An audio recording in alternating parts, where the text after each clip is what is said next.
The magic നോവലിലേക്ക് സ്വാഗതം. എന്റെ Manasaputhri part 7. എന്തിനാടാ നീ വീട്ടിൽ കയറി ഒളിച്ചിരിക്കുന്നേ? നിനക്ക് ചുണയുണ്ടെങ്കിൽ ഇറങ്ങി വാടാ പ്രകാശ. എടാ നാറി! ബെഞ്ചമിൻ വീണ്ടും വീണ്ടും ഗേറ്റിൽ തൊഴിച്ചു. പെട്ടെന്ന് ഈപ്പൻ സാർ ഗേറ്റിനടുത്തേക്ക് ചെന്നു. നിർത്തടാ, ആജ്ഞാസ്വരത്തിൽ അദ്ദേഹം പറഞ്ഞു. പെട്ടെന്ന് ബെഞ്ചമിൻ നിശ്ചലനായി. സന്ധ്യാനേരത്ത് വീട്ടുപടിക്കൽ വന്ന് ബഹളം ഉണ്ടാക്കുന്നു. ആരാടാ നീ? നിനക്ക് മനസ്സിലായില്ലേ ഞാൻ ആരാന്ന്? ഞാനാടോ സോഫിയെ കെട്ടാൻ പോകുന്ന ബെഞ്ചമിൻ. ഞങ്ങൾ തമ്മിൽ ഇഷ്ടത്തില. അവളെ അങ്ങ് വിട്ടേക്കാൻ പറ തന്റെ മോനോട്, അല്ലെങ്കിൽ ചിലപ്പം ഇവിടെ കൊലപാതകം നടക്കും. ഈപ്പൻ സാർ ഗേറ്റ് തുറന്ന് പുറത്തേക്ക് ഇറങ്ങി. ആജാനുബാഹുവായ അദ്ദേഹത്തെ കണ്ട് ബെഞ്ചമിൻ ഒന്ന് പരിങ്ങി. എന്റെ വീടിന്റെ മുമ്പിൽ വന്നു നിന്ന് ബഹളമുണ്ടാക്കാതെ പോടാ, അല്ലെങ്കിൽ നീ ഇന്ന് എന്റെ കൈയുടെ ചൂടറിയേ. ചിലപ്പോൾ അടി വീണേക്കുമെന്ന് മറിയാമ്മ ടീച്ചർക്ക് തോന്നി. അവർ വേഗം ഗേറ്റിനടുത്തേക്ക് വന്നു. നീ പോടാ കൊച്ചനെ, ഇവിടെ ആർക്ക് നിന്റെ പെണ്ണിനെ വേണ്ട. പോയാട്ടെ, ടീച്ചർ പറഞ്ഞു. ഈപ്പൻ സാറിനെ കണ്ടപ്പോൾ പോകുന്നതാണ് നല്ലതെന്ന് ബെഞ്ചമിന് തോന്നി. ഞാൻ പോയേക്കാം, പക്ഷേ അവൻ വരുമ്പോ പറഞ്ഞേക്ക് എന്റെ സോഫിയെ തൊട്ട് കളിക്കാൻ വന്ന അക്കളി തീക്കളിയാവൂന്ന്. എന്റെ മോനെ, നീ എന്നാ ചെയ്യുമെന്നാടാ നായെ? ഈപ്പൻ സാർ കൈ നിവർത്തി അവന്റെ കവിളിൽ ആഞ്ഞടിച്ചു. പടക്കം പൊട്ടുന്നത് പോലെയായിരുന്നു അടിയുടെ ശബ്ദം. കവിളിൽ കൈവച്ച് ബെഞ്ചമിൻ ഒരു നിമിഷം പകച്ചു നിന്നു. എന്താടാ, നിന്റെ നാവിറങ്ങിപ്പോയോ? നീ എന്ത് ചെയ്യുമടാ എന്റെ മോനെ? ഈപ്പൻ സാർ വീണ്ടും അവനോടടുത്തു. ബെഞ്ചമിൻ വേഗം ജീപ്പിലേക്ക് കയറി. ഇനി അവളെ കാണാൻ ഓർഫനേജിലേക്ക് വന്ന വെറുതെ വിടത്തില്ല ഞാൻ. അവൻ ജീപ്പ് സ്റ്റാർട്ടാക്കി അത് വേഗം ഓടിച്ചുപോയി. ഈപ്പൻ സാറും മറിയാമ്മ ടീച്ചറും പരസ്പരം നോക്കി. സാറിന്റെ കണ്ണുകളിൽ നിന്നും തീ പാറി. അവൻ ഇങ്ങ് വരട്ടെ, ചോദിക്കണം എനിക്ക്. പഠിപ്പിച്ച് വലുതാക്കി അന്തസ്സുള്ളൊരു ജോലി മേടിച്ചു കൊടുത്തു. എന്നിട്ടും അപ്പനെ അമ്മയെ നാറ്റിച്ച് അടങ്ങൂ എന്നാണോ അവന്റെ ഉദ്ദേശം? ഈപ്പൻ സാർ ചോദിച്ചു. നിങ്ങളൊന്നും ചോദിക്കണ്ട, അവൻ വരട്ടെ, ഞാൻ സംസാരിക്കാം, ടീച്ചർ പറഞ്ഞു. ഇതങ്ങനെ വിട്ടാ പറ്റത്തില്ല. നീ അവനോട് മിണ്ടണ്ട, ഞാൻ ചോദിച്ചോളാം. അല്പസമയം കഴിഞ്ഞപ്പോൾ പ്രകാശിന്റെ കാർ ഗേറ്റ് കടന്ന് അകത്തേക്ക് കയറി വന്നു. കാറിൽ നിന്നിറങ്ങി അയാൾ പടി കയറി വന്നപ്പോൾ ഈപ്പൻ സാർ എഴുന്നേറ്റു. നെല്ല്, എനിക്കൊരു കാര്യം അറിയാനുണ്ട്. ചാച്ചന്റെ മുഖഭാവം കണ്ടപ്പോൾ എന്തോ അത്യാഹിതം സംഭവിച്ചിട്ടുണ്ടെന്ന് പ്രകാശിന് തോന്നി. നാട്ടുകാരുടെ മുന്നിൽ ഞങ്ങളെ നാണം കെടുത്തിയത് നിനക്ക് തൃപ്തിയാകത്തോളൂ അല്ലേ? ചാച്ചൻ പറഞ്ഞത് എനിക്ക് മനസ്സിലായില്ല. ആരായി ബെഞ്ചമിൻ? പ്രകാശ് ഒന്ന് പതറി. ലിറ്റിൽ ഫ്ലവർ കോൺവെന്റിലെ ഡ്രൈവറാ. അപ്പോ നീ അവനെ അറിയും? അവൻ ഇന്ന് ഇവിടെ വന്ന് എന്തെല്ലാം വിളിച്ചു കൂവിയെന്നറിയാമോ? അവളെ അവൻ കെട്ടാൻ പോവാ. ആ പെണ്ണിന്റെ പിറകെ നടന്നാൽ നിന്നെ കുത്തി മലർത്തുന്നു. കേട്ടപ്പോ എന്റെ തൊലി ഉരിഞ്ഞുപോയി. പ്രകാശ് ഒന്നും മിണ്ടാതെ തല കുനിച്ചു. ബെഞ്ചമിൻ വീട്ടിൽ കയറി വന്ന് ബഹളം ഉണ്ടാക്കുമെന്ന് അയാൾ പ്രതീക്ഷിച്ചതേയില്ല. ഒരു കാര്യം ഞാൻ പറഞ്ഞേക്കാം, മാനവും മര്യാദയ്ക്ക് ജീവിക്കാമെങ്കിൽ മാത്രം നീ ഇവിടെ താമസിച്ചാ മതി. അല്ലെങ്കിൽ എങ്ങോട്ട് വേണേലും നിനക്ക് പോകാം. നിന്റെ പെങ്ങളൊരുത്തി കെട്ടിക്കാൻ പ്രായമായി വരുന്നുണ്ട്. കുടുംബത്തിന് വല്ല പേരുദോഷം ഉണ്ടാക്കിയാൽ ബാക്കി ഞാൻ പറയുന്നില്ല. കുനിഞ്ഞ ശിരസോടെ പ്രകാശ് അയാളുടെ മുറിയിലേക്ക് പോയി. പിന്നാലെ മറിയാമ്മ ടീച്ചറും ചെന്നു. എന്തിനാ മോനെ നീ ചാച്ചനെ അമ്മച്ചയും വിഷമിപ്പിക്കുന്നേ? അവൻ വന്നു പറഞ്ഞ് ഓരോ കാര്യം കേട്ടപ്പോ സഹിച്ചില്ല. ചാച്ചൻ അവനെ തല്ലി. പ്രകാശ് അത് കേട്ട് ഞെട്ടി. ചാച്ചനെ അവൻ തിരിച്ചു തല്ലിയിരുന്നെങ്കിൽ എന്തൊരു നാണക്കേടായി പോയേനെ. അവൻ പറഞ്ഞതൊന്നും നിന്നോട് പറയാൻ കൊള്ളത്തില്ല. അവൾ ഗർഭിണിയാണെന്നാ അവൻ പറഞ്ഞത്. ചുമ്മാതാ അമ്മച്ചി, പച്ച കള്ളാവോ പറഞ്ഞത്. സോഫി അത്തരക്കാരിയല്ല. എന്തായാലും നിനക്ക് ആ പെണ്ണിനെ വേണ്ട മോനെ. അമ്മച്ചിയാ നിന്നോട് പറയുന്നേ. ആ ആഗ്രഹം മനസ്സിൽ നിന്ന് കളഞ്ഞേക്ക്. ആ പെണ്ണിനെ നീ മറന്നേക്ക്. മറിയാമ്മ ടീച്ചർ മുറിയിൽ നിന്നിറങ്ങിപ്പോയി. പ്രകാശ് തളർച്ചയോടെ കസേരയിലേക്കിരുന്നു. എന്താണ് ചെയ്യേണ്ടതെന്ന് അയാൾക്ക് ഒരു രൂപം ഉണ്ടായിരുന്നില്ല. ജെയിംസ് ഉച്ചയ്ക്ക് ഊണ് കഴിക്കാൻ പേൾ വ്യൂവിൽ ചെന്നപ്പോൾ ഗ്ലോറിയ അവളുടെ മുറിയിലിരുന്ന് TV കാണുകയായിരുന്നു. കാറിന്റെ ശബ്ദം കേട്ട് അവൾ താഴേക്ക് ഇറങ്ങി ചെന്നു. മോളെ, ഓഫീസിൽ നിനക്കുള്ള ക്യാബിൻ റെഡി ആയിട്ടുണ്ട്. നാളെ മുതൽ നിനക്ക് ഓഫീസിലേക്ക് വരാം. അവളെ കണ്ടപ്പോൾ ജെയിംസ് പറഞ്ഞു. Thank you daddy. അവൾ അയാളുടെ കവിളിൽ ഉമ്മ വെച്ചു. യമുന അത് കണ്ട് പുഞ്ചിരിച്ചു. ഓഫീസ് കാര്യങ്ങളൊക്കെ മനസ്സിലാക്കണമെന്നത് ഗ്ലോറിയയുടെ ആഗ്രഹമായിരുന്നു. ജെയിംസിന്റെ കാലശേഷം എല്ലാം നോക്കി നടത്തേണ്ടത് അവളാണല്ലോ. അപ്പോൾ എല്ലാ കാര്യങ്ങളും അറിഞ്ഞിരിക്കുന്നതാണ് നല്ലത്. പിറ്റേന്ന് രാവിലെ ജെയിംസിന്റെ ഒപ്പം ഗ്ലോറിയയും JJ എഡ്യൂക്കേഷണൽ ട്രസ്റ്റിന്റെ കോർപ്പറേറ്റ് ഓഫീസിലേക്ക് പോയി. മനോഹരമായ ആ 6 നില കെട്ടിടത്തിന്റെ കുറ്റൻ ഗേറ്റ് കടന്നു. സെക്യൂരിറ്റി ഗാർഡിന്റെ സല്യൂട്ട് സ്വീകരിച്ച് പോർച്ചിൽ ചെന്ന് കാർ നിന്നു. അപ്പോൾ ഗ്ലോറിയെ അത്ഭുതപ്പെടുത്തിയ ഒരു കാഴ്ച അവിടെ കണ്ടു. ഭംഗിയായി വേഷം ധരിച്ച 10-12 സ്ത്രീ പുരുഷന്മാർ കയ്യിൽ ബൊക്കകളുമായി നിരന്നു നിൽക്കുന്നു. തന്നെ സ്വീകരിക്കാനാണ് അവർ കാത്തു നിൽക്കുന്നതെന്ന് അവൾക്ക് മനസ്സിലായി. കാറിൽ നിന്ന് ആദ്യം ജെയിംസും പിന്നെ ഗ്ലോറിയെ ഇറങ്ങി.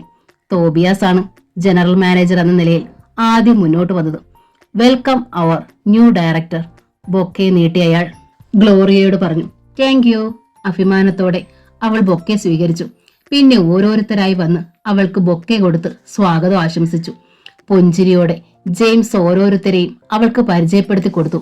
Finance manager Jacob Samuel, purchase manager Thomas Kuruvila, information officer Ramesh Kumar. എല്ലാവരും ഓരോ വകുപ്പിന്റെയും തലവന്മാരായിരുന്നു. ഗ്ലോറി എല്ലാരെയും നോക്കി സൗഹൃദത്തോടെ പുഞ്ചിരിച്ചു. ഓരോരുത്തരോടും നന്ദി പറഞ്ഞു. 11 മണിക്ക് ഒരു കോൺഫറൻസ് ഉണ്ട്, അവിടെ വെച്ച് നമുക്ക് കൂടുതൽ പരിചയപ്പെടാം, ജെയിംസ് അവളോട് പറഞ്ഞു. ആദ്യം അവൾ ജെയിംസിന്റെ മുറിയിലേക്കാണ് പോയത്. തോബിയാസ് കൂടെ ചെന്നു. ഗ്ലോറിയ മോൾ വന്നത് എല്ലാവർക്കും വലിയ സന്തോഷമായി. മോളെ കാണാൻ കാത്തിരിക്കുക എല്ലാ സ്റ്റാഫും, അയാൾ പറഞ്ഞു. നാളെ ഉച്ച കഴിഞ്ഞ് നമുക്കൊരു സ്റ്റാഫ് മീറ്റിംഗ് അറേഞ്ച് ചെയ്യണം തോബിയാസെ. ഇപ്പൊ തന്നെ എല്ലാ സെക്ഷനിലേക്കും സർക്കുലർ വിട്ടോളൂ. ഗ്ലോറിയ മോൾ കഴിയുന്നതും എല്ലാ സ്റ്റാഫിനെയും പരിചയപ്പെട്ടിരിക്കണം. S sir. മോളിനി തോബിയാസിന്റെ കൂടെ ചെല്ല്, നിന്റെ റൂം കാണിച്ചു തരും. ഡാഡി വരുന്നില്ലേ? ഇല്ല. ഡാഡിയെ കൂടാതെ നീ പല കാര്യങ്ങളും ചെയ്തു പഠിക്കണം. പെട്ടെന്ന് അവളിലെ തന്ത്രശാലി ഉണർന്നു. അവൾ ചെന്ന് ജെയിംസിന്റെ പാദങ്ങൾ തൊട്ടു വന്ദിച്ചു. എനിക്ക് ഡാഡിയുടെ അനുഗ്രഹവും ആശീർവാദവും വേണം. ജെയിംസിന്റെ ഹൃദയത്തെ അത് സ്പർശിച്ചു. എന്റെ അനുഗ്രഹവും ആശീർവാദവും എന്ന് നിനക്കുണ്ടായിരിക്കും മോളെ. തോബിയാസ് എല്ലാം കണ്ട് നിശബ്ദനായി നിന്നതേയുള്ളൂ. മോൾ ഇനി ചെല്ല്. അവൾ തോബിയാസിനോടൊപ്പം ചെന്നു. അതേ ഫ്ലോറിൽ തന്നെയായിരുന്നു ഗ്ലോറിയയ്ക്ക് വേണ്ടി ഒരുക്കിയ മുറി. വാതിലിന് വെളിയിൽ പുതിയ sign board, Gloria James director. Flush door തുറന്ന് തോബിയാസ് അകത്തേക്ക് കയറി. പിന്നാലെ അവളും ചെന്നു. എയർ കണ്ടീഷൻ ചെയ്ത വിശാലമായ മുറിയായിരുന്നു അത്. ഗ്ലാസ് ടോപ്പിട്ട വലിയ മേശ, റിവോൾവിംഗ് ചെയർ, 3 ടെലിഫോൺ, കമ്പ്യൂട്ടറുകൾ. ഗ്ലോറിയയ്ക്ക് തൃപ്തിയായി. മോളിരിക്കൂ, തോബിയാസ് പറഞ്ഞു. അവൾ ചെന്ന് കസേരയിലിരുന്നു. കൊള്ളാം, നല്ല രസമുണ്ട്. എന്തെങ്കിലും ആവശ്യമുണ്ടെങ്കിൽ വിളിച്ചാൽ മതി. എല്ലാ ഫോൺ നമ്പറുകളും പ്രിന്റ് ചെയ്ത് ആ ബുക്കിൽ വെച്ചിട്ടുണ്ട്, തോബിയാസ് പറഞ്ഞു. Thank you uncle. തോബിയാസ് പുറത്തേക്ക് ഇറങ്ങി. അയാൾ സ്വന്തം മുറിയിലേക്കാണ് പോയത്. സീറ്റിലിരുന്നിട്ട് അയാൾ ഫോണിന്റെ റിസീവർ എടുത്ത് ഒരു നമ്പർ ഡയൽ ചെയ്തു. മുംതാസിന്റെ മേശപ്പുറത്തെ ഫോൺ ബെല്ലടിച്ചു. അവൾ വന്നിട്ടുണ്ട്. മുംതാസ് റിസീവർ എടുത്തപ്പോൾ അയാൾ പറഞ്ഞു. ഞാൻ കണ്ടു. എങ്ങനെ പോകുന്നു കാര്യങ്ങൾ എന്ന് നമുക്ക് നോക്കാം. അതെ, എന്നിട്ട് മതി എന്ത് ചെയ്യണമെന്ന് തീരുമാനിക്കുന്നത്. തോബിയാസ് ഫോൺ വെച്ചു. അന്ന് രാത്രിയിൽ ക്ലബിൽ വെച്ച് ഡിവൈഎസ്പി ഐസക്കിനെ ജെയിംസ് കണ്ടു. ഓരോ വിസ്കിയുമായി അവർ സംസാരിച്ചിരുന്നു. ഇനി എനിക്കൊന്ന് വിശ്രമിക്കാം ഐസക്കെ. ഓഫീസിൽ എനിക്കൊരു പിൻഗാമിയെ കിട്ടിയിരിക്കുന്നു. ഗ്ലോറിയെ ഡയറക്ടറാക്കി. ഇന്നു മുതൽ അവൾ ഓഫീസിൽ വന്നു തുടങ്ങി. നന്നായി. ഇനി നല്ലൊരു പയ്യനെ കണ്ടുപിടിച്ച് മോളെ കെട്ടിക്കണം. അവർ രണ്ടുപേരും കൂടി റെസ്റ്റ് നടത്തട്ടെ. തനിക്കിന് റെസ്റ്റ് എടുക്കാം, ഐസക് പിന്താങ്ങി. പഴയ സുഹൃത്തുക്കളും സമപ്രായക്കാരുമാണ് ജെയിംസും ഐസക്കും. അത് കാരണം അവർ തമ്മിൽ വലിപ്പ ചെറുപ്പം നോക്കാതെയുള്ള അടുപ്പമുണ്ടായിരുന്നു. അതെ, നല്ലൊരു പയ്യനെ കണ്ടുപിടിക്കണം. അടുത്തറിയാവുന്നൊരു പയ്യനായാൽ നന്നായിരുന്നു. വിശ്വസിച്ച് എന്റെ മോളെ ഏൽപ്പിക്കാമല്ലോ. അത് കേട്ടപ്പോൾ ഐസക്കിന്റെ പ്രതീക്ഷയ്ക്ക് പെട്ടെന്ന് ജീവൻ വെച്ചു. അങ്ങനെ ഒരു പയ്യനെ നമുക്ക് കണ്ടുപിടിക്കാമടോ. അന്ന് വീട്ടിൽ ചെന്നപ്പോൾ ഗ്ലോറിയെ കുറിച്ച് ഐസക് എൽസിയോട് പറഞ്ഞു. നമ്മുടെ റോബിൻ ഫൈനൽ ഇയർ അല്ലേ? 3 മാസം കൂടി കഴിഞ്ഞാൽ അവന്റെ സെമസ്റ്റർ എക്സാം തുടങ്ങും. 6 മാസത്തിനകം നമുക്ക് മാരേജ് നടത്താം. പക്ഷേ അവൾക്ക് റോബിന് ഇഷ്ടപ്പെടുവോടി? ഐസക് ഒന്ന് സംശയിച്ചു. എന്താ ഇഷ്ടപ്പെടാതിരിക്കാൻ? അവൻ സുന്ദരനല്ലോ. പോരാത്തതിന് എഞ്ചിനീയറും. JJ എഡ്യൂക്കേഷണൽ ട്രസ്റ്റ് പോലെ കോടിക്കണക്കിന് സ്വത്തിന്റെ ആസ്തിയുള്ള ഒരു സ്ഥാപനം റോബിന്റെ സ്വന്തമാകുക. ആ സന്തോഷ വാർത്ത എൽസിക്ക് ആരോടെങ്കിലും ഒന്ന് പറയാതെ വയ്യെന്നായി. പിറ്റേന്ന് മൃദുലയെ കണ്ടപ്പോൾ അവൾ അക്കാര്യം ഒന്ന് സൂചിപ്പിച്ചു.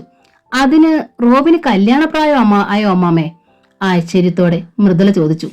തൊട്ടടുത്ത വീട്ടിലാണ് മൃദുല വാടകയ്ക്ക് താമസിക്കുന്നത്. ഇലക്ട്രിസിറ്റി ബോർഡിൽ ജൂനിയർ എഞ്ചിനീയർ ആയിരുന്നു അവളുടെ ഭർത്താവ് ഭരതൻ. 2 വർഷം മുമ്പ് ബൈക്ക് ആക്സിഡന്റിൽ അയാൾ മരിച്ചുപോയി. പകരം ജോലി കിട്ടി വന്നതാണവൾ. മൃദുലയ്ക്ക് 35 വയസ്സായതേ ഉള്ളൂ. സുന്ദരിയുമാണ്. ജീവിച്ച ആശ തീർന്നിട്ടില്ല. റോബിനും എടുക്കുണ്ടേൽ അവൻ ഗ്ലോറിയെ കിട്ടും. എൽസി പറഞ്ഞു. അന്ന് വൈകുന്നേരം റോബിൻ കോളേജിൽ നിന്ന് വന്നപ്പോൾ മണി 7 എവിടായിരുന്നു മോനെ നീ ഇതുവരെ? എൽസി ചോദിച്ചു. ഞാൻ ജിമ്മിലൊന്ന് കേറി മമ്മി. അതാ താമസിച്ചേ. നീ ശരീര സൗന്ദര്യം വർദ്ധിപ്പിച്ചു നടന്നു. നിനക്ക് ആ നേരത്ത് ജെയിംസ് അങ്കിളിന്റെ വീട്ടിലൊന്ന് പോകാൻ മേലായിരുന്നോടാ? ഗ്ലോറിയ ഇല്ലേ അവിടെ? നിങ്ങൾക്ക് എന്തെങ്കിലും കളി പറഞ്ഞോണ്ടിരിക്കരുതോ? മമ്മി പറയുന്നതിന്റെ അർത്ഥം അവന് മനസ്സിലായില്ല. നിന്റെ പപ്പയ്ക്ക് ഒരു ആഗ്രഹമുണ്ടടാ മോനെ.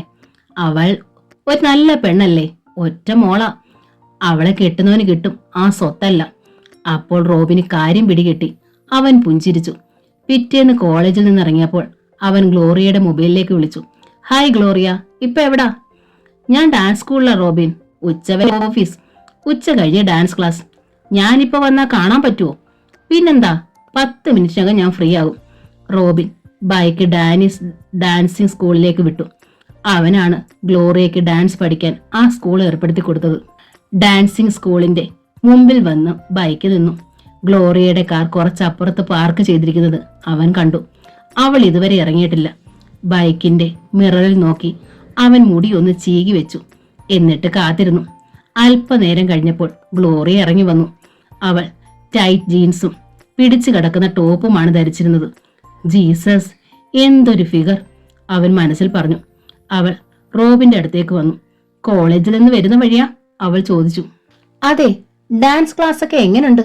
കുഴപ്പമില്ല, ഞാൻ വളരെ വേഗം പഠിക്കുന്നുണ്ടെന്നാ മാഗി മിസ് പറയുന്നേ. ഗ്ലോറിയ മിടുക്കിയല്ലേ, എന്തും പെട്ടെന്ന് പഠിക്കും. ഗ്ലോറിയ താല്പര്യത്തോടെ അവന്റെ ബൈക്കിലൊന്ന് തൊട്ടു. ഞാനൊരു സത്യം പറയട്ടെ റോബിൻ, ശബ്ദം താഴ്ത്തി അവൾ ചോദിച്ചു. എന്താണ്? അവന്റെ ഹൃദയമിടിപ്പിന്റെ വേഗത കൂടി. ഞാൻ ഇതുവരെ ബൈക്കിൽ കയറിയിട്ടില്ല. അവൻ ആശ്ചര്യത്തോടെ അവളെ നോക്കി. ഗ്ലോറിയ കാറിലാണല്ലോ വന്നത്. അല്ലെങ്കിൽ ഞാൻ എന്റെ ബൈക്കിൽ പേൾവീവിൽ കൊണ്ടുവന്ന് വിടാമായിരുന്നു. അതിനെന്താ, വണ്ടി ഇവിടെ കിടക്കട്ടെ, നമുക്ക് ബൈക്കിലൊന്ന് ചുറ്റിയിട്ട് വരാം റോബിൻ. എന്നാൽ കേറ്, സന്തോഷത്തോടെ അവൻ പറഞ്ഞു. റോബിൻ ബൈക്ക് സ്റ്റാർട്ട് ചെയ്തു. ഗ്ലോറിയ അവന്റെ പിന്നിൽ കയറിയിരുന്നു. എനിക്ക് നല്ല പരിചയമില്ല, അതുകൊണ്ട് വീഴാതെ റോബിനെ പിടിച്ചോട്ടെ. അവൾ 2 കൈകൊണ്ടും അവന്റെ വയറ്റിൽ ചുറ്റി പിടിച്ചു. ബൈക്ക് നല്ല വേഗത്തിലോടി. ഗ്ലോറിയ അവന്റെ ദേഹത്ത് അമർന്നു ചേർന്നിരുന്നു. അവളുടെ മാറിടങ്ങൾ രണ്ടും അവന്റെ ദേഹത്ത് അമരുന്നുണ്ടായിരുന്നു. അസൗകര്യമായ റോബിന് അവന്റെ ചെവിയുടെ സമീപത്തേക്ക് ചുണ്ടു ചേർത്ത് അവൾ ചോദിച്ചു. ഒരസൗകര്യമില്ല, സുഖത്തോടെ അവൻ പറഞ്ഞു. എന്നാൽ ഒന്നുകൂടെ അമർത്തി പിടിക്കട്ടെ? 10 മിനിറ്റ് കടന്നു പോയത് വെറും 10 സെക്കൻഡ് പോലെയാണെന്ന് റോബിന് തോന്നി. അവൾ പറഞ്ഞപ്പോൾ അവൻ വീണ്ടും ഡാൻസിങ് സ്കൂളിനടുത്തേക്ക് വന്നു. നമുക്കിനി നാളെ കാണാം. അവൾ കാറിൽ കയറിയിരുന്ന് യാത്ര പറഞ്ഞു.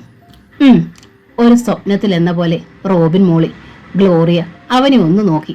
നല്ല ആരോഗ്യമുണ്ട് ചെറുക്കന്, ബോഡി ഗാർഡായിട്ട് കൊണ്ടുപോകാം. അവൾ ഊറിച്ചിരിച്ചു. എങ്ങനെയോ റോബിൻ വീട്ടിലെത്തി. അവനൊരു സ്വപ്ന ലോകത്തായിരുന്നു. അവളുടെ മൃദുസ്പർശനങ്ങളുടെ ഓർമ്മകൾ അവന്റെ ശരീരത്തെ വല്ലാതെ തളർത്തി. അന്ന് രാത്രി റോബിന്റെ മൊബൈലിൽ ഒരു കോൾ വന്നു. ഗ്ലോറിയ ആയിരിക്കണേ വിളിക്കുന്നതെന്ന് ആഗ്രഹിച്ചുകൊണ്ടാണ് അവൻ ഫോൺ എടുത്തത്. പക്ഷേ നമ്പർ കണ്ടപ്പോൾ അവൻ അത്ഭുതപ്പെട്ടു. മൃദുല ആന്റിയുടെ വീട്ടിലെ നമ്പറായിരുന്നു അത്. ആന്റി ഒരിക്കലും അവന്റെ മൊബൈലിലേക്ക് വിളിച്ചിട്ടില്ല. എന്താ ആന്റി? റോബിൻ ജെയിംസിന്റെ മോളെ കെട്ടാൻ പോവാണെന്ന് മമ്മി പറഞ്ഞല്ലോ. അത് നടക്കാൻ സാധ്യതയുണ്ട് ആന്റി. ആദ്യ രാത്രിയിൽ ആണും പെണ്ണും അറിഞ്ഞിരിക്കേണ്ട കാര്യങ്ങളെക്കുറിച്ച് ഒരു പുസ്തകം എന്റെ കയ്യിലുണ്ട്, വേണോ? കൊതിപ്പിക്കുന്ന സ്വരത്തിൽ മൃദുല ചോദിച്ചു. എന്താണ് മൃദുല ആന്റി ഉദ്ദേശിക്കുന്നത്? അവന്റെ ഹൃദയമിടിപ്പിന്റെ വേഗത കുതിച്ചുയരാൻ തുടങ്ങി. Hello Robin. അവന്റെ സ്വരം കേൾക്കാതായപ്പോൾ മൃദുല വിളിച്ചു. ഞാൻ ഇവിടെ ഉണ്ട് ആന്റി, അവൻ റിസീവറിലേക്ക് പറഞ്ഞു. പിന്നെന്താ ഒന്നും മിണ്ടാത്തത്? ഒന്നുമില്ല. ആ പുസ്തകം എപ്പോഴാ ആന്റി എനിക്ക് തരുന്നത്? മാരേജ് ഫിക്സ് ചെയ്തില്ലല്ലോ, ഇപ്പോഴേ ഫസ്റ്റ് നൈറ്റിനെ കുറിച്ച് വേവലാതിപ്പെടണോ? എപ്പോഴായാലും അറിഞ്ഞിരിക്കേണ്ടുന്ന കാര്യങ്ങളല്ലേ ആന്റി. നേരത്തെ അറിയുന്നത് കൊണ്ട് കുഴപ്പമൊന്നുമില്ലല്ലോ. പെട്ടെന്ന് മൃദുലയുടെ സ്വരം താഴ്ന്നു. ദാ ജിഷമോൾ വരുന്നുണ്ട്, നമുക്ക് പിന്നെ സംസാരിക്കാം. റിസീവർ വെക്കുന്ന ശബ്ദം റോബിൻ കേട്ടു. അവന് നിരാശ തോന്നി. 1 വർഷം മുമ്പാണ് തൊട്ടടുത്ത വീട്ടിൽ മൃദുല ആന്റിയും അമ്മ ശാരദാമ്മയും ജിഷമോളും വാടകയ്ക്ക് താമസിക്കാനെത്തിയത്. അടുത്ത ദിവസം തന്നെ ഇവിടുന്ന് വന്ന് എല്ലാവരെയും പരിചയപ്പെടുകയും ചെയ്തു. ഭർത്താവ് മരിച്ച ചെറുപ്പക്കാരിയായ സ്ത്രീ. വീട്ടിൽ വേറെ പുരുഷന്മാരുമില്ല. അയൽപ്പക്കത്ത് ഒരു പോലീസ് ഓഫീസർ ഉള്ളതുകൊണ്ട് മനസമാധാനത്തോടെ ജീവിക്കാൻ പറ്റുമെന്നാണ് അന്ന് മമ്മിയോട് മൃദുല ആന്റി പറഞ്ഞത്. ചെറുപ്പക്കാരി മാത്രമല്ല, സുന്ദരിയുമാണ് മൃദുല ആന്റി. വടിവൊത്ത ശരീരമാണ്. പലപ്പോഴും അറിയാതെ നോക്കി നിന്നു പോയിട്ടുണ്ട്. ആ ആന്റിയാണിപ്പോൾ. റോബിൻ, കഴിക്കാൻ ബാ. താഴെ നിന്ന് എൽസി വിളിച്ചു. ഐസക് ഡൈനിങ് ടേബിളിന്റെ മുമ്പിൽ കാത്തിരിക്കുന്നുണ്ടായിരുന്നു. റോബിൻ 2 ചപ്പാത്തി എടുത്ത് അവന്റെ പ്ലേറ്റിലേക്ക് വെച്ചു. എത്രയും വേഗം ഭക്ഷണം കഴിച്ചിട്ട് റൂമിലേക്ക് മടങ്ങാനായിരുന്നു അവന് തിടുക്കം. മൃദുല ആന്റി വിളിക്കും. 5 ചപ്പാത്തി വരെ കഴിക്കാറുള്ള അവൻ അന്ന് വെറും 2 എണ്ണത്തിൽ നിർത്തി. എൽസി അത് ശ്രദ്ധിച്ചു. എന്താ റോബിൻ, മതിയാക്കിയേ? അവർ ചോദിച്ചു. മതി മമ്മി, വിശപ്പില്ല. വൈകുന്നേരം ഞാൻ പുറത്തുനിന്ന് ഫുഡ് കഴിച്ചായിരുന്നു. കൈ കഴുകിയിട്ട് അവൻ വേഗം മുറിയിലെത്തി. മൊബൈലിൽ മിസ്ഡ് കോൾ ഒന്നും ഉണ്ടായിരുന്നില്ല. വിളിക്കാൻ മൃദുല ആന്റിക്ക് സൗകര്യം കിട്ടിയില്ലേ? അങ്ങോട്ട് വിളിച്ചാലോ എന്ന് അവൻ പലവട്ടം ഓർത്തു. പിന്നെ വേണ്ടെന്ന് വെച്ചു. വിളിച്ചാൽ ആന്റിയുടെ അമ്മയോ അല്ലെങ്കിൽ ജിഷമോളോ ആണ് ഫോൺ എടുക്കുന്നെങ്കിലോ? കാത്ത് കാത്ത് കിടന്ന് റോബിൻ എപ്പോഴോ ഉറങ്ങി. രാവിലെ അവൻ പതിവ് പോലെ 5:30 മണിക്ക് ഉണർന്നു. അരമണിക്കൂർ എക്സസൈസ് ചെയ്തു. പിന്നെ ഷോർട്സും ടീഷർട്ടും സ്പോർട്സ് ഷൂസും ധരിച്ച് ഓടാൻ പോയി. കോളേജ് ഗ്രൗണ്ടിൽ 1 മണിക്കൂർ ഓടിയ ശേഷം തിരിച്ചു വരുമ്പോൾ അവൻ ബൈക്ക് മൃദുലയുടെ വീടിന് മുമ്പിൽ നിർത്തി. ആന്റിയെ കണ്ടിട്ട് പോകാം, പുസ്തകവും വാങ്ങാം. ഗേറ്റ് തുറന്ന് റോബിൻ അകത്തേക്ക് കയറി ചെന്നപ്പോൾ ശാരദാമ്മ ഹോസ് ഉപയോഗിച്ച് ചെടികൾ നനയ്ക്കുകയായിരുന്നു. എന്താ റോബിനെ, രാവിലെ വിയർത്തു കുളിച്ച് എന്തായിരുന്നു പണി? അവർ പുഞ്ചിരിയോടെ ചോദിച്ചു. വിയർപ്പിൽ കുതിർന്ന് ടീഷർട്ട് അവന്റെ ബലിഷ്ഠമായ ശരീരത്തോട് ഒട്ടിപ്പിടിച്ചിരുന്നു. രാവിലെ ഓടാൻ പോയതാ അമ്മേ. ആന്റി എന്തിയേ? അടുക്കളയിൽ കാണും മോനെ. 8 മണിക്ക് സ്കൂൾ ബസ് വരണത്തില്ലല്ലയോ? അപ്പോഴേക്ക് ജിഷമോളെ വിടാനുള്ള വെപ്രാളത്തില. റോബിൻ ഷൂസ് അയച്ച് സിറ്റ് ഔട്ടിൽ വെച്ചിട്ട് അകത്തേക്ക് കയറി ചെന്നു. അവനവിടെ സ്വന്തം വീട് പോലെ സ്വാതന്ത്ര്യം ഉണ്ടായിരുന്നു. നേരെ അടുക്കളയിലേക്കാണ് അവൻ ചെന്നത്. ദോശ ചുടുകയായിരുന്നു അപ്പോൾ മൃദുല. റോബിനെ കണ്ട് അവൾ ആശ്ചര്യഭാവത്തിൽ നോക്കി. റോബിനെ ഞാൻ ഇപ്പം പ്രതീക്ഷിച്ചതേയില്ല. എന്താ ഇത്ര രാവിലെ? പ്രതീക്ഷിക്കാത്തതൊക്കെ ആണല്ലോ ആന്റി സംഭവിക്കുന്നേ. ഒരു പുസ്തകം തരാമെന്ന് പറഞ്ഞില്ലേ, അത് മേടിക്കാനാ ഞാൻ വന്നേ. അത് കേട്ട് മൃദുല ചിരിച്ചു. അപ്പോൾ അവളുടെ കവിളിൽ നുണക്കുഴി വിരിഞ്ഞു. അത് കാണാൻ നല്ല ഭംഗിയുണ്ടായിരുന്നു. അതിന് കല്യാണം ഉറപ്പിച്ചില്ലല്ലോ, അപ്പോഴേക്ക് പോരെ? കള്ളച്ചിരിയോടെ അവൾ ചോദിച്ചു. കാര്യങ്ങൾ നേരത്തെ അറിഞ്ഞിരിക്കുന്നതുകൊണ്ട് കുഴപ്പമൊന്നുമില്ലല്ലോ ആന്റി. മൃദുല അവനെ ഒന്ന് നോക്കി. മുഖത്ത് അപ്പോഴും മുത്തുമണികൾ പോലെ വിയർപ്പ് പൊടിച്ചു നിന്നിരുന്നു. വ്യായാമം ചെയ്ത് ദൃഢമായ മസിലുകളുള്ള ദേഹത്ത് കരുത്ത് ത്രസിച്ചു നിൽക്കുന്നു. അവളുടെ ശരീരം എന്തിനോ വേണ്ടി വിങ്ങി. പുസ്തകം പെട്ടിയുടെ അടിയിൽ എവിടെയോ ആണ് റോബിൻ. സൗകര്യം പോലെ ഞാൻ എടുത്തു വെച്ചേക്കാം. ഇപ്പോ ഞാൻ തിരക്കില്ല. ക്ഷമാപണത്തോടെ അവൾ പറഞ്ഞു. എങ്കിൽ ഞാൻ വൈകുന്നേരം വരാം. എടുത്തു വെച്ചിട്ട് ഞാൻ വിളിക്കാം, മറക്കരുത്. ഇല്ലേന്നേ. അവളെ ഒന്ന് നോക്കിയിട്ട് അവൻ പുഞ്ചിരിയോടെ തിരിഞ്ഞു നടന്നു. മൃദുലയുടെ കണ്ണുകൾ അവനെ പിന്തുടർന്നു. വീട്ടിൽ വന്ന് കുളി കഴിഞ്ഞ് വേഷം മാറിയപ്പോൾ റോബിന് ഗ്ലോറിയെക്കുറിച്ച് ഓർമ്മ വന്നു. അവളെ അങ്ങനെ വിടാൻ പാടില്ല. ദിവസവും വിളിക്കണം. സാധിച്ചാൽ എന്നും കാണണം. വെറും ഫ്രണ്ട്ഷിപ്പ് മാത്രം പോരാ, അതൊരു ലവ് അഫെയർ ആവണം. എല്ലാ ആണുങ്ങളും വട്ടമിട്ട് പറക്കാൻ വരും. അതിനു മുമ്പ് അവളുടെ മനസ്സിനെ കീഴടക്കണം. റോബിൻ അവളുടെ മൊബൈലിലേക്ക് വിളിച്ചു. ഓഫീസിലേക്ക് പോകാൻ വേഷം ധരിക്കുകയായിരുന്നു ഗ്ലോറിയ. അവൾ അതിനിടയിൽ ഫോൺ എടുത്തു. Good morning Robin. Good morning Gloria. തിരക്കിലല്ലോ? നല്ല സമയത്താ വിളിക്കാൻ തുടങ്ങി. ഞാൻ ബ്ലൗസിന്റെ ഹുക്കുകൾ ഇട്ടിട്ടില്ല. പരിഭവ സ്വരത്തിൽ അവൾ പറഞ്ഞു. അയ്യോ, ഡ്രസ്സ് ചെയ്യുമായിരുന്നോ? സാരമില്ല, പറഞ്ഞോ. ഇപ്പം ഗ്ലോറിയെ കാണാൻ നല്ല രസമായിരിക്കും. ദേ, എന്റെ കയ്യിലൊരു പുതിയ സേഫ്റ്റി പിൻ ഉണ്ട്. അത് പ്രയോഗിച്ചുള്ള സുഖം അറിയണോ റോബിന്? അയ്യോ വേണ്ടായേ, ഞാൻ പിന്നെ വിളിച്ചോളാം. ഗ്ലോറിയ പുഞ്ചിരിയോടെ ഫോൺ കട്ട് ചെയ്തു. ഓഫീസിൽ പോകുമ്പോൾ മോഡേൺ വേഷമൊന്നും വേണ്ട, സാരി മതിയെന്ന് ജെയിംസ് ആണ് പറഞ്ഞത്. അത് ശരിയാണെന്ന് അവൾക്കും തോന്നി. ജീൻസും ചുരിദാറും ധരിച്ച് ഓഫീസിൽ ചെല്ലുന്നതിലും നല്ലത് സാരിയാണ്. കാണുന്നവർക്ക് കുറച്ചുകൂടി പക്വത തോന്നിക്കും. വേഷം ധരിച്ച് അവൾ ഡൈനിങ് റൂമിലേക്ക് ചെന്നു. അപ്പോഴും ജെയിംസ് വന്നിരുന്നില്ല. ഓഫീസിൽ പോകാൻ ഡാഡിയേക്കാൾ താല്പര്യം മോൾക്കാണല്ലോ. ഡാഡി ഇതുവരെ റെഡി ആയിട്ടില്ല, യമുന കളി പറഞ്ഞു. ചുമതലകളെല്ലാം എന്റെ തലയിലോട്ട് വെച്ചു തരാൻ പോവല്ലേ ഡാഡി. എല്ലാം പഠിക്കണമെങ്കിൽ കൂടുതൽ സമയം വർക്ക് ചെയ്താലല്ലേ പറ്റൂ, ഗ്ലോറിയ പറഞ്ഞു. അടുത്ത ആഴ്ചയിലെ ഡ്രൈവിംഗ് ടെസ്റ്റ്. അത് പാസ്സായാൽ ഡാഡിയുടെ സഹായമില്ലാതെ മോൾക്ക് സ്വന്തമായി കാർ ഓടിച്ചു പോകാമല്ലോ. അത് കേട്ടുകൊണ്ടാണ് ജെയിംസ് വന്നത്. അയാൾ ഓഫീസിൽ പോകാനുള്ള വേഷത്തിലായിരുന്നു. അതെ, എന്റെ മോൾക്ക് എല്ലാ കാര്യങ്ങളും സ്വന്തമായി ചെയ്യാനുള്ള കഴിവുണ്ടാവണം. അതാണ് എനിക്കിഷ്ടം. ഇന്നു മുതൽ നീ ഡാഡിയുടെ കാറിലല്ല ഓഫീസിൽ പോകുന്നത്. കൊറോളയിൽ നിന്നെ മത്തായിച്ചം കൊണ്ടുപോകും, ജെയിംസ് പറഞ്ഞു. Thank you daddy. ഓഫീസിലെ സീനിയർ ഡ്രൈവർമാരിൽ ഒരാളാണ് മത്തായിച്ചൻ. അയാളുടെ കയ്യിൽ അവൾ സുരക്ഷിതമായിരിക്കുമെന്ന് ജെയിംസിന് അറിയാമായിരുന്നു. അന്നു മുതൽ മത്തായിച്ചനാണ് ഗ്ലോറി ഓഫീസിൽ കൊണ്ടുപോകുന്നതും തിരിച്ചു കൊണ്ടുവിടുന്നതും. അവൾക്ക് ഷോപ്പിങ്ങോ മറ്റോ ഉണ്ടെങ്കിൽ കൊണ്ടുപോകുന്നതും അയാളാണ്. ജോസഫ് കൈതാരത്തിന്റെ സെന്ററിൽ കമ്പ്യൂട്ടർ പരിശീലനം കിട്ടിയതുകൊണ്ട് ഓഫീസിൽ അവൾക്ക് വലിയ ബുദ്ധിമുട്ട് അനുഭവപ്പെടേണ്ടി വന്നില്ല. ഓരോ സെക്ഷനിലുള്ള അക്കൗണ്ടുകളും മറ്റു കണക്കുകളും സ്വന്തം മുറിയിലെ കമ്പ്യൂട്ടറിലൂടെ അവൾക്ക് മനസ്സിലാക്കാൻ കഴിഞ്ഞു. എന്തെങ്കിലും സംശയം വന്നാൽ അവൾ ഫൈനാൻസ് മാനേജർ ജേക്കബ് സാമുവലുമായി സംസാരിക്കുമായിരുന്നു. ക്ഷമയോടെ അദ്ദേഹം അവൾക്കെല്ലാം പറഞ്ഞു കൊടുക്കുകയും ചെയ്യും. ഇടയ്ക്ക് അക്കൗണ്ടന്റ് മുംതാസിനെ അവൾ മുറിയിലേക്ക് വിളിപ്പിക്കും. തലേ മാസത്തെ സാലറി സ്റ്റേറ്റ്മെന്റ് കമ്പ്യൂട്ടറിൽ നിന്ന് കിട്ടാതായപ്പോൾ അവൾ ഇന്റർകോമിൽ മുംതാസിനെ വിളിപ്പിച്ചു. ഫയലുമായി ഉടൻ തന്നെ മുംതാസ് വന്നു. ഗ്ലോറി അവളെ അടിമുടി ഒന്ന് നോക്കി. സാരിയായിരുന്നു അവളുടെ വേഷം. വളരെ താഴ്ത്തിയാണ് അവൾ സാരി ഉടുത്തിരിക്കുന്നത്. പൊക്കിൽ ചുഴി മുൻവശത്തെ പാളികൾക്കിടയിലൂടെ കാണാം. ആരെ കാണിക്കാനാണ് ഈ സ്ത്രീ? മുംതാസ് ഇരിക്കൂ, പുഞ്ചിരിയോടെ ഗ്ലോറിയ പറഞ്ഞു. Thank you madam. എതിർവശത്തുള്ള കസേരയിൽ മുംതാസ് ഇരുന്നു. സാലറി സ്റ്റേറ്റ്മെന്റ് കമ്പ്യൂട്ടറിൽ പുതിയ ഒരു ഫയൽ ക്രിയേറ്റ് ചെയ്ത് അതിലായിട്ടിരിക്കുന്നത്. ഞാൻ അതിന്റെ പ്രിന്റ് ഔട്ട് കൊണ്ടുവന്നിട്ടുണ്ട്. കയ്യിലിരുന്ന കടലാസുകൾ അവർ ഗ്ലോറിയയുടെ മേശപ്പുറത്ത് വെച്ചു. പുതിയ ഫയൽ നെയിം കൂടി അതിലെഴുതിയേക്കൂ, ഗ്ലോറിയ പറഞ്ഞു. മേശപ്പുറത്ത് നിന്നും പേനയെടുത്ത് മുംതാസ് പുതിയ ഫയൽ നെയിം പ്രിന്റ് ഔട്ടിന്റെ മുകളിൽ എഴുതിയിട്ടു. മുംതാസിന്റെ കഴുത്തിൽ കിടന്ന വൈരമാലയും കാതിലെ വൈരക്കമ്മലും അപ്പോഴാണ് ഗ്ലോറിയ ശ്രദ്ധിച്ചത്. നല്ല ഭംഗിയുണ്ടല്ലോ മാല, ഗ്ലോറിയ പറഞ്ഞു. കഴിഞ്ഞ ആഴ്ച മേടിച്ചതാ മാഡം, സന്തോഷത്തോടെ മുംതാസ് പറഞ്ഞു. മാലയും കമ്മലും സെറ്റാണെന്ന് തോന്നുന്നുണ്ടല്ലോ. നല്ല ചേർച്ചയുണ്ട് മുംതാസിന്. ആ അഭിനന്ദനം മുംതാസിന് ഇഷ്ടപ്പെട്ടു. എവിടുന്നാ വാങ്ങിച്ചേ? ജോസ്കോയിൽ നിന്നാ. അത് പറയേണ്ടിയിരുന്നില്ലെന്ന് ഉടനെ മുംതാസിന് തോന്നി. ശരി, പൊയ്ക്കോളൂ. മുംതാസ് അവളുടെ മുറിയിലേക്ക് പോയി. അവൾ കൊണ്ടുവന്ന സാലറി സ്റ്റേറ്റ്മെന്റ് ഗ്ലോറിയ പരിശോധിച്ചു. ഹെഡ് ഓഫീസിലും വിവിധ സ്ഥാപനങ്ങളിലുമായി 500ഓളം സ്റ്റാഫ് ജോലി ചെയ്യുന്നുണ്ട് ജെ ജെ എഡ്യൂക്കേഷണൽ ട്രസ്റ്റിൽ.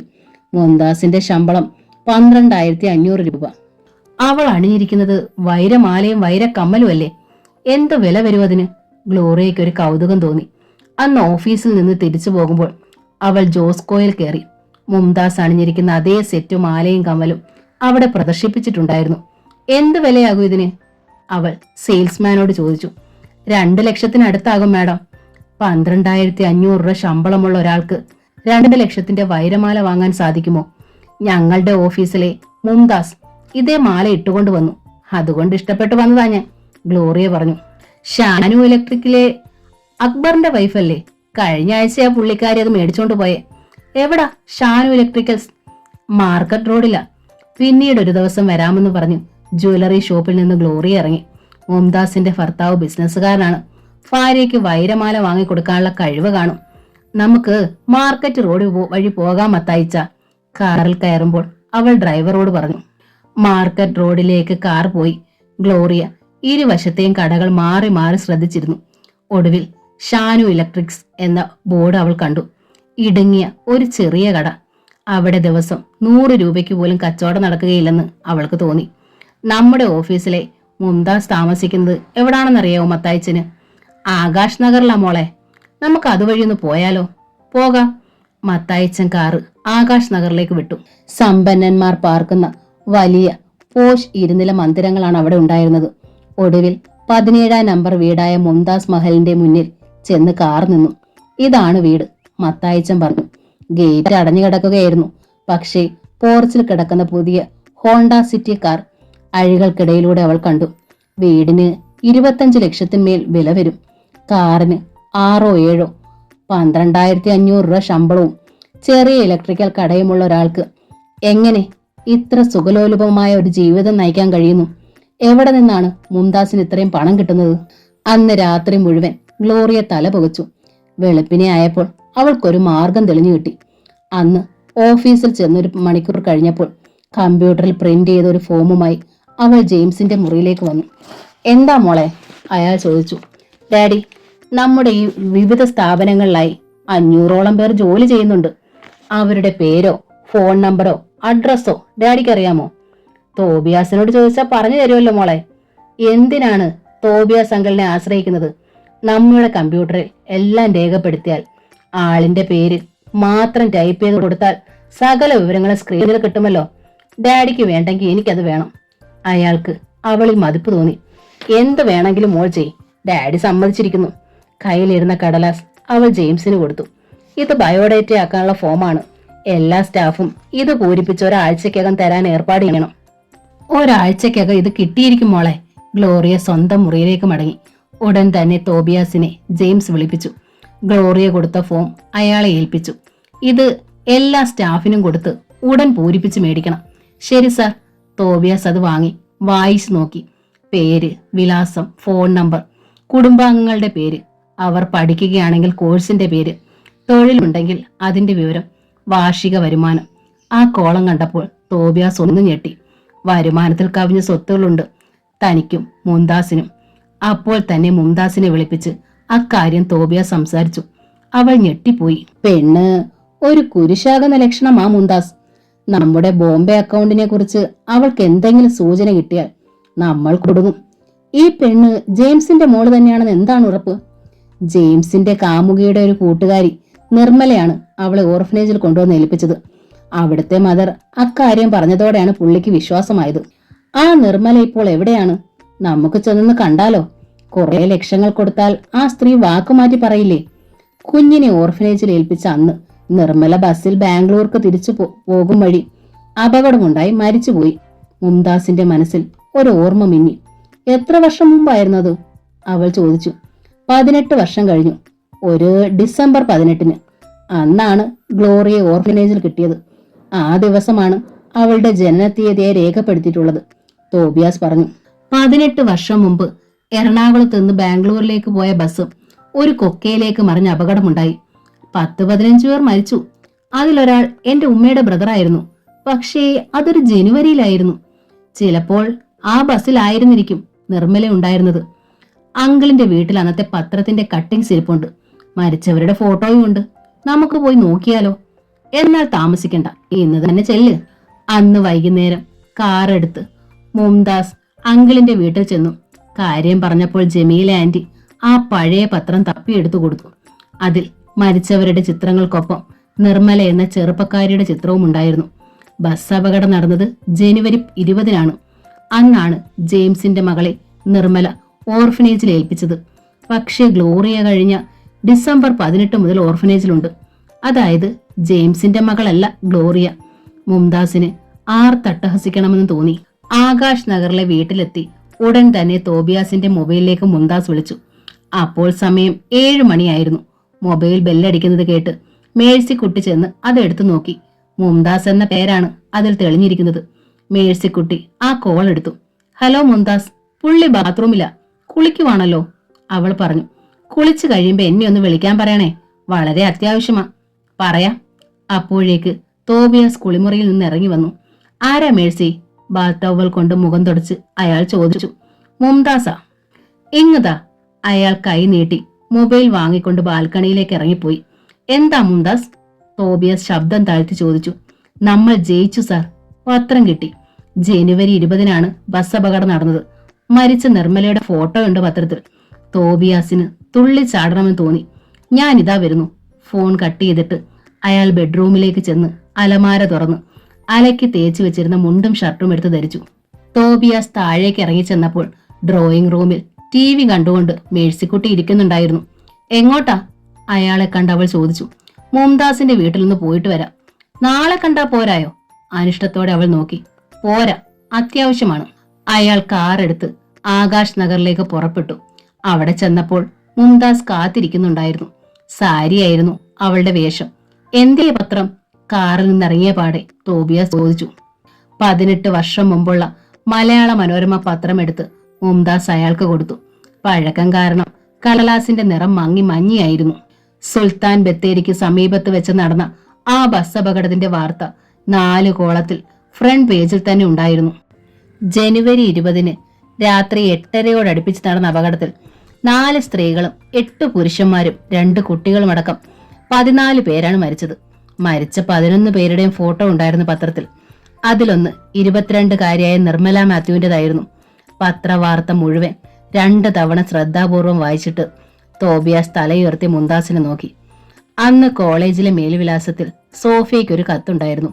ഓഫീസിന് മുന്നിലെ ലെറ്റർ ബോർഡിൽ തിരികെ വെച്ചിരിക്കുന്ന കത്ത് ദീപയാണ് എടുത്ത് അവൾക്ക് കൊണ്ടുവന്നു കൊടുത്തത്. അത് ബീന ചേച്ചിയുടെ കത്തായിരുന്നു. സോഫിയ, ദാ പ്രകാശ് സാർ. പെട്ടെന്ന് ദീപ അവളെ തോണ്ടി.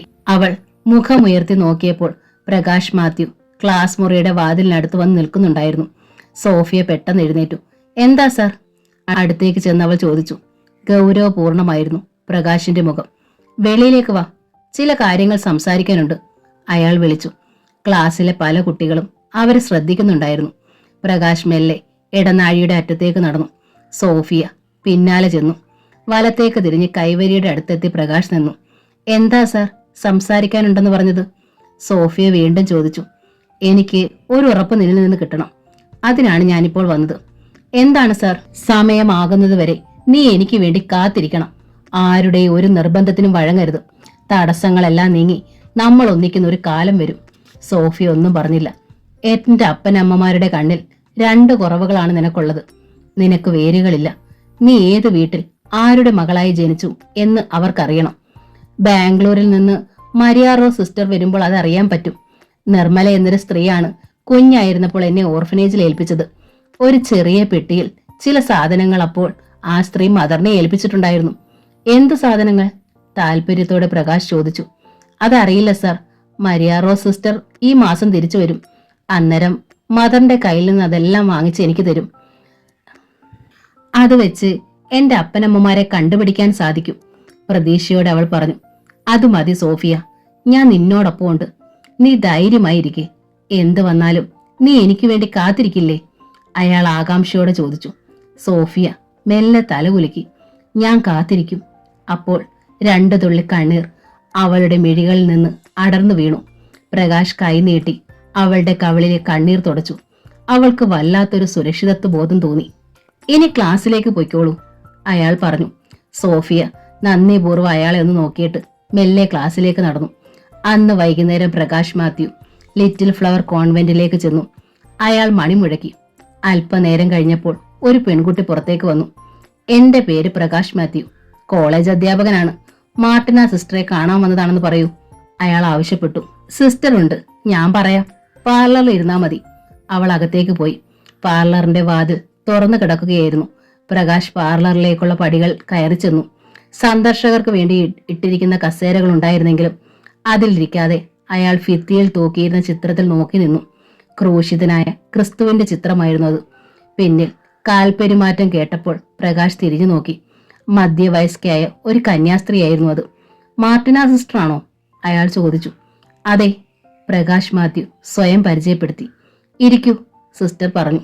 2 പേരും ഇരുന്നു. സിസ്റ്ററോട് വളരെ പ്രധാനപ്പെട്ട ഒരു കാര്യം പറയാനാണ് ഞാൻ വന്നത്.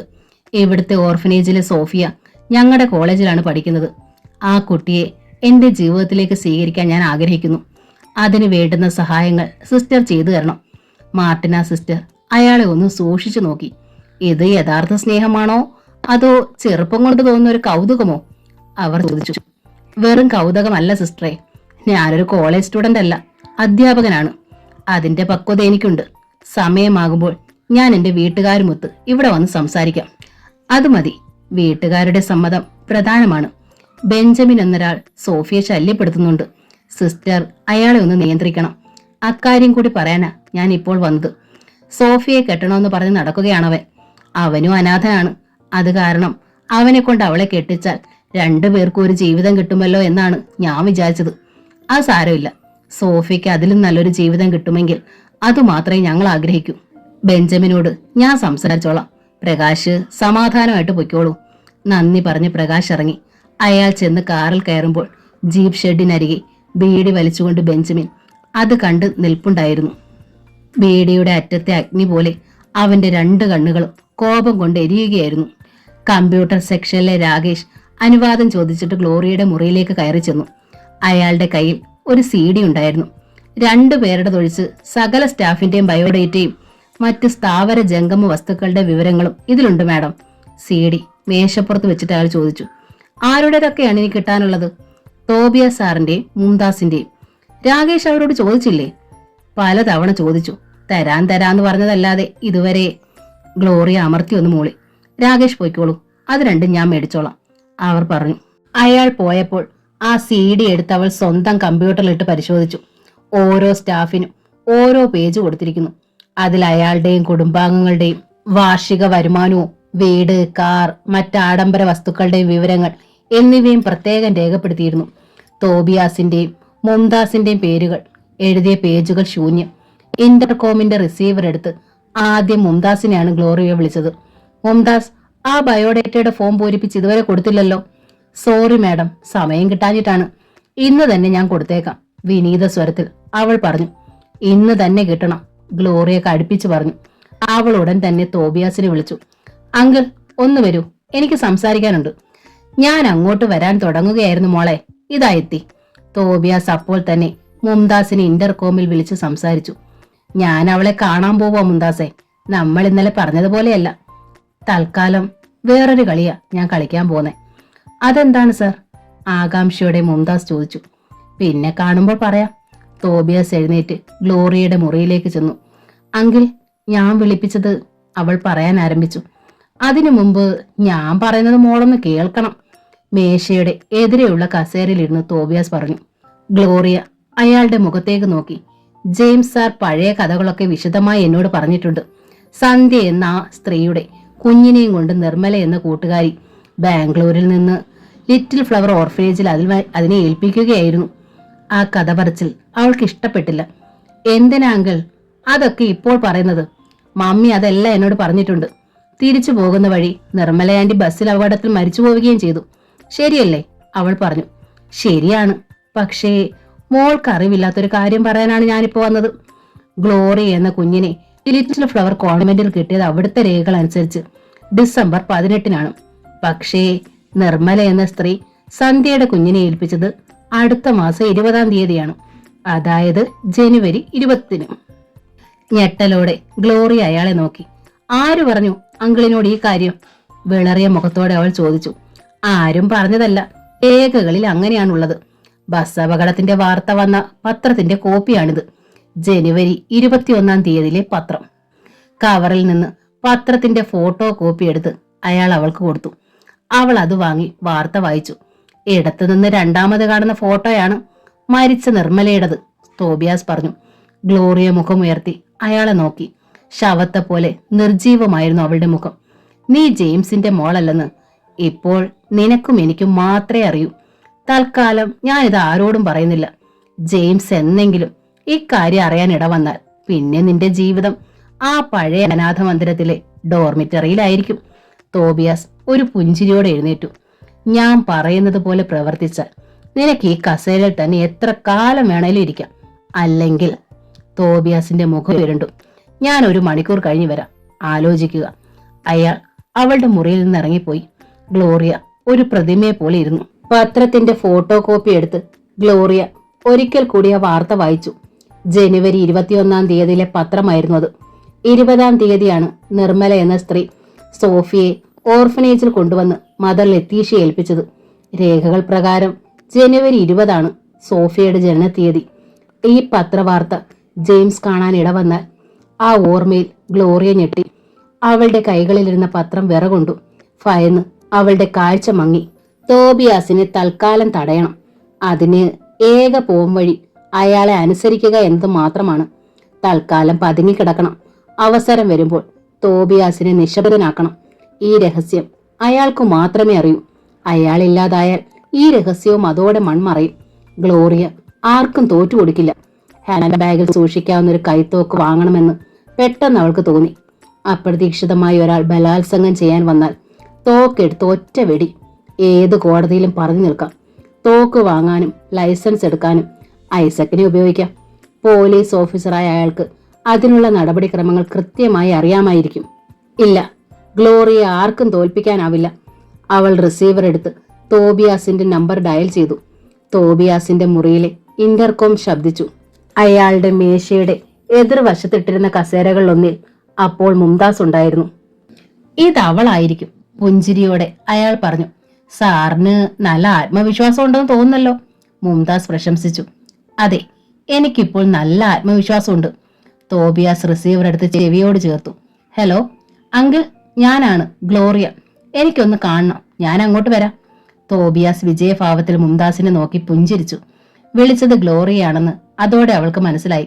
അയ്യോ, മോൾ ഇങ്ങോട്ട് വരണ്ട, മോളുടെ സ്ഥാപനത്തിലെ വെറുമൊരു ഉദ്യോഗസ്ഥൻ മാത്രമാണ് ഞാൻ അങ്ങോട്ട് വന്ന് കണ്ടോളാം. അയാളുടെ കപട വിനയം കണ്ട് മുംതാസിന് ചിരി പൊട്ടിയെങ്കിലും അവൾ അത് അടക്കി. ശരി, ഇപ്പോൾ വരില്ലേ? ഗ്ലോറിയ ചോദിച്ചു. ഇതാ 2 മിനിറ്റ്. തോബിയാസ് റിസീവർ വെച്ചിട്ട് എഴുന്നേറ്റു. അയാൾ മുംതാസിന്റെ അടുത്തേക്ക് ചെന്നു. അവളും എഴുന്നേറ്റു. മുംതാസ്, നമ്മൾ ഇനി കൊയ്തെടുക്കാൻ പോകുന്നത് ലക്ഷങ്ങളല്ല, കോടികളാണ്. ഗ്ലോറിയ അതിന് കൂട്ടു നിൽക്കും. പക്ഷേ നമ്മൾ സൂക്ഷിക്കണം. അവൾ അയാൾക്ക് അഭിമുഖമായി ചേർന്നു നിന്നു. അപ്പോൾ അവളുടെ ഉയർന്ന മാറിടങ്ങൾ അയാളുടെ നെഞ്ചിൽ സ്പർശിച്ചു. നമ്മൾ ആവശ്യപ്പെടുന്നതെല്ലാം ഗ്ലോറിയ കണ്ണുമടച്ച് അനുവദിച്ചു തരും. അല്ലെങ്കിൽ പിറ്റേന്ന് ഔട്ടാകുമെന്ന് അവൾക്കറിയാം. അയാൾ മുംതാസിനെ കെട്ടിപ്പിടിച്ച് കവിളുകളിൽ അവളുടെ മുഖത്തുരസി. അവൾക്കത് ഇക്കിളിയായി. സർ, ഇത് ഓഫീസാണ്. വാതിലടഞ്ഞു കിടക്കുകയാണെങ്കിലും അവൾ ഓർമ്മിപ്പിച്ചു. അനുവാദമില്ലാതെ തോബിയാസിന്റെ റൂമിലേക്ക് ഒരു ഈച്ച പോലും കയറില്ലെന്ന് നിനക്കറിയത്തില്ലേ? ഞാൻ ബാബുവിനെ എടുത്തിരിക്കുന്നത് പിന്നെ എന്തിനാ? തോബിയാസിന്റെ പ്രൈവറ്റ് സെക്രട്ടറി ബാബു അടുത്ത മുറിയിലുണ്ട്. അയാൾ മുംതാസിനെ കരവലയത്തിൽ നിന്ന് മോചിതയാക്കി. നീ പൊയ്ക്കോ, ഞാൻ അവളെ ഒന്ന് കണ്ടിട്ട് വരാം. സാരി പിടിച്ച് നേരെ ഇട്ടിട്ട് മുംതാസ് വാതിൽ തുറന്ന് പുറത്തേക്ക് ഇറങ്ങിപ്പോയി. തോബിയാസ് ബാത്റൂമിൽ കയറി നില കണ്ണാടിയിൽ നോക്കി മുടി ചീകി വെച്ചു. എന്നിട്ട് ഗ്ലോറിയയുടെ മുറിയിലേക്ക് നടന്നു. അയാൾ ചെന്നപ്പോൾ അവൾ ആദരവോടെ എഴുന്നേറ്റ് അയാളെ സ്വീകരിച്ചു. പുത്രി എന്ന നോവലിൻ്റെ ഈ ഭാഗം ഇവിടെ പൂർണ്ണമാവുകയാണ്. ഈ നോവൽ നിങ്ങൾക്ക് ഇഷ്ടമായെങ്കിൽ ലൈക്ക് ചെയ്ത് ഷെയർ ചെയ്ത് സബ്സ്ക്രൈബ് ചെയ്യണേ. താങ്ക്